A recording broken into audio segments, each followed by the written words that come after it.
हर हर महादेव दोस्तों, आप सभी का महाकुंभ नगरी प्रयागराज में स्वागत है। आप सभी का सबसे ज़्यादा कमेंट आ रहे थे कि हम किस रेलवे स्टेशन से किस घाट पर स्नान करें।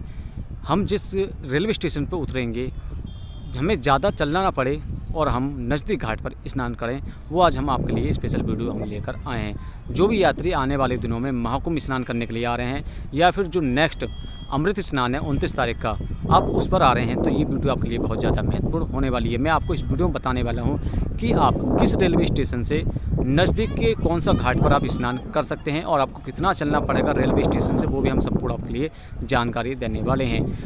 महाकुंभ में 9 रेलवे स्टेशन हैं और आप इन 9 रेलवे स्टेशन से इन किसी भी रेलवे स्टेशन पर उतर रहे हैं तो आपके लिए कौन सा नज़दीक घाट रहने वाला है वो हम आपके लिए इस वीडियो में संपूर्ण जानकारी देने वाले हैं। अगर आपने हमारा चैनल अभी तक सब्सक्राइब नहीं किया तो प्लीज़ हमारे चैनल को सब्सक्राइब कर लें और बेल आइकन घंटी दबा दें, जिससे आपको नई नई जानकारी प्राप्त होती रहे। चलो शुरू करते हैं दोस्तों।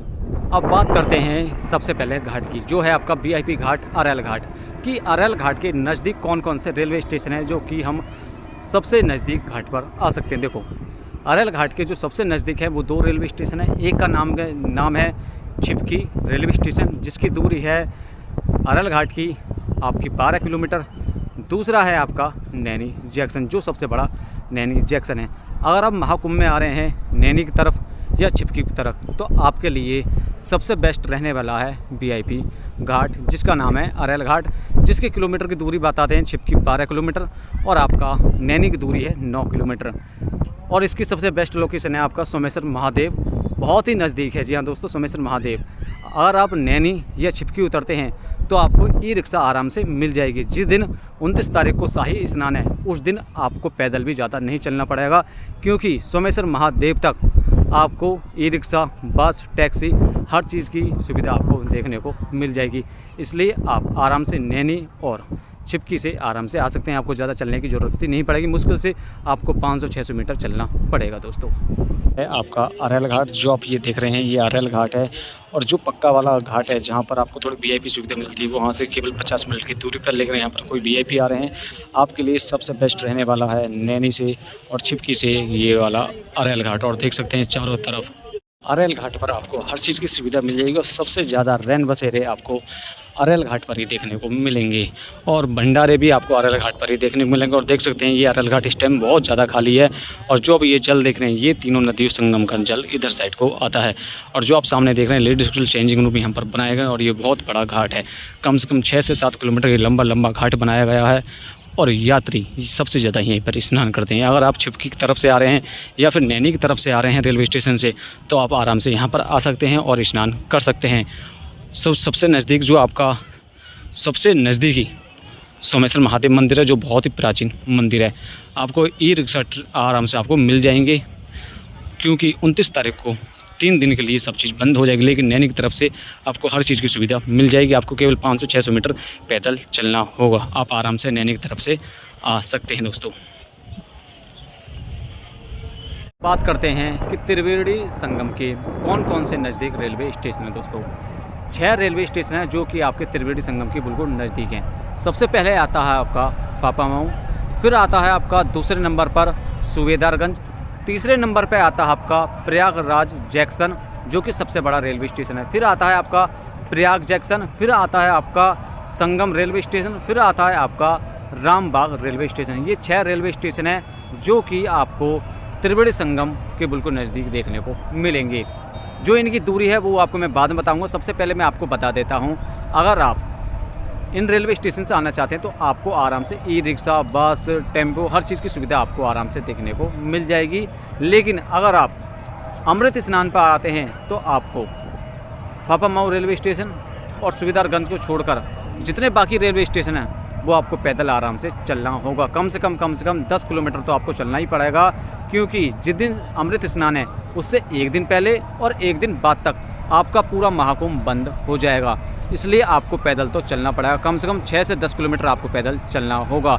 लेकिन अगर आप फाफामऊ से आते हैं या सूबेदारगंज से आते हैं तो आपको ई-रिक्शा मिल जाएंगे, वो भी आपको ई-रिक्शा मिलेंगे प्रयागराज जंक्शन तक। उसके बाद में आपको भी आराम से वहाँ से 10 से 6 किलोमीटर आपको चलना पड़ेगा, क्योंकि ये सबसे नज़दीक रेलवे स्टेशन है और सबसे ज़्यादा लोग इसी रेलवे स्टेशन के लिए नज़दीक आते हैं। जो सबसे ज़्यादा आते हैं वो आते हैं आपका संगम और आपका प्रयागराज जंक्शन, और सबसे ज़्यादा यात्री इन्हीं रेलवे स्टेशनों से ई रिक्शा पकड़कर त्रिवेणी संगम को आते हैं, स्नान करके इन्हीं रेलवे स्टेशन को चले जाते हैं। आओ बात करते हैं कि इनकी दूरी कितनी है कितनी नहीं है। अब बात करते हैं दूरी की कि इन रेलवे स्टेशनों से त्रिवेणी संगम की दूरी कितनी होगी। सबसे पहले आता है आपका फाफामऊ जंक्शन, जिसकी दूरी है केवल 13 किलोमीटर। फिर आता है आपके दूसरे नंबर पे सूबेदारगंज, जिसकी दूरी है आपकी 12 किलोमीटर। फिर आता है आपका प्रयागराज जंक्शन, जी हाँ दोस्तों, प्रयागराज जंक्शन जो कि सबसे बड़ा रेलवे स्टेशन है, उसकी दूरी है आपकी 7 किलोमीटर। फिर आता है आपका जो कि है प्रयागराज संगम, जिसकी दूरी है केवल 2 किलोमीटर। फिर आता है आपका प्रयाग जंक्शन, जिसकी दूरी है आपकी 6 किलोमीटर। फिर आता है आपका रामबाग रेलवे स्टेशन, जिसकी दूरी है 5 किलोमीटर। दोस्तों ये 6 रेलवे स्टेशन हैं जो कि आपका त्रिवेणी संगम के बिल्कुल नज़दीक हैं, और जो सबसे नज़दीक है वो है आपका संगम और आपका प्रयाग रेलवे स्टेशन। उसी के साथ बात करते हैं कि इन 6 रेलवे स्टेशनों से हमें ई रिक्शा या गाड़ी मिलेगी या नहीं मिलेगी, और हमें पैदल कितना आना होगा। देखो सबसे पहले बात आपको बता देता हूँ, जिस दिन शाही स्नान होगा, जैसे कि आपका 29 तारीख को अमृत स्नान है, तो आपको उस दिन पैदल चलना पड़ेगा इन 6 रेलवे स्टेशनों से। जी हाँ दोस्तों, क्योंकि 28, 29 और 30 तारीख को पूरा महाकुंभ बंद कर दिया जाएगा, और जितनी भी गाड़ी हैं वो सब बंद कर दी जाएंगी। जितनी दूरी मैंने आपको बताई है, आपको उतनी दूरी पैदल चलना होगा जिस दिन अमृत स्नान है। जिस दिन उसके बाद में जब आपका अमृत स्नान ख़त्म हो जाएगा, फिर आपको डायरेक्ट फाफामऊ, सूबेदारगंज और जितने भी रेलवे स्टेशन है वहाँ से आपको त्रिवेणी संगम के लिए डायरेक्ट ई रिक्शा, टेम्पो, बस जो भी आप लेना चाहें वो आपको उपलब्ध हो जाएगा। लेकिन आपको परेशानी आएगी जिस दिन अमृत स्नान होगा, क्योंकि अमृत स्नान वाले दिन पूरा का पूरा प्रयागराज बंद कर दिया जाएगा। इसलिए आप कोशिश करें कि जिस दिन अमृत स्नान है उस दिन आप महाकुंभ यात्रा करने बिल्कुल भी ना आए, स्नान करने के लिए बिल्कुल ना आए, क्योंकि 6 रेलवे स्टेशन है आपका त्रिवेणी संगम की तरफ, जो कि आपका सबसे नज़दीक बिल्कुल पड़ जाते हैं। अगर आप दिल्ली, कानपुर या राजस्थान की तरफ से आते हैं तो आप इन 6 रेलवे स्टेशन की ओर आ सकते हैं। दोस्तों आपको पैदल ही चलना पड़ेगा जिस दिन अमृत स्नान है, और अमृत स्नान के बाद में आप आराम से कभी हो आ सकते हो, आपको गाड़ी, ई रिक्शा सब कुछ व्यवस्था हो जाएगी। दोस्तों अब बात करते हैं सबसे लास्ट और सबसे नज़दीक रेलवे स्टेशन की, वो है आपका झूसी रेलवे स्टेशन। आपका त्रिवेणी संगम से केवल 3.5 किलोमीटर है झूसी रेलवे स्टेशन, और वो आपको सबसे आसानी से इस रेलवे स्टेशन के लिए आपको ट्रेन आपके राज्य से मिल जाएगी।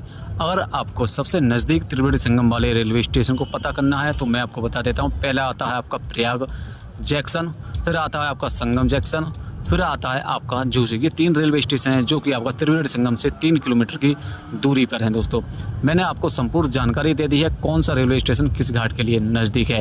अगर आप नैनी और छिपकी की तरफ से आते हैं तो आपके लिए सबसे बेस्ट रहेगा आपके लिए अरेल घाट। अगर आप त्रिवेणी संगम की ओर आ रहे हैं तो आपके लिए सबसे 6 रेलवे स्टेशन जो मैंने बताए ये आपके लिए रहने वाले हैं। जो यात्री अपनी पर्सनल गाड़ी से आने वाले हैं उनके लिए आपका अरेल घाट पर और त्रिवेणी संगम की तरफ आपको पार्किंग की सुविधा मिल जाएंगी। लेकिन अगर आप अमृत स्नान वाले दिन आ रहे हैं तो आपको ये व्यवस्था बिल्कुल भी नहीं मिलेंगी। इसलिए आप कोशिश करें कि अगर आप अपनी पर्सनल गाड़ी से आ रहे हैं तो आप अमृत स्नान के बाद में आइए, आपको गाड़ी अंदर तक आने दी जाएगी, और अरेल घाट की तरफ भी आप अपनी गाड़ी लेकर जा सकते हैं। लेकिन अमृत स्नान पर ये सभी पार्किंग क्लोज कर दी जाएंगी। दोस्तों अब बात करते हैं कि त्रिवेणी संगम पर कौन कौन से घाट हैं जिस पर हम स्नान कर सकते हैं। देखो जैसे ही आप त्रिवेणी संगम की तरफ आओगे तो आपका बड़े हनुमान जी की तरफ से आपका कम से कम 7 से 8 किलोमीटर, जी हाँ दोस्तों 6 से 7 से 8 किलोमीटर के समथिंग में बहुत बड़े बड़े घाट बनाए गए हैं। आप इन घाटों पर आराम से स्नान कर सकते हैं। केवल आपके 3 घाट ऐसे हैं जिन पर आपको स्नान करना चाहिए। पहला आपका घाट है काली घाट।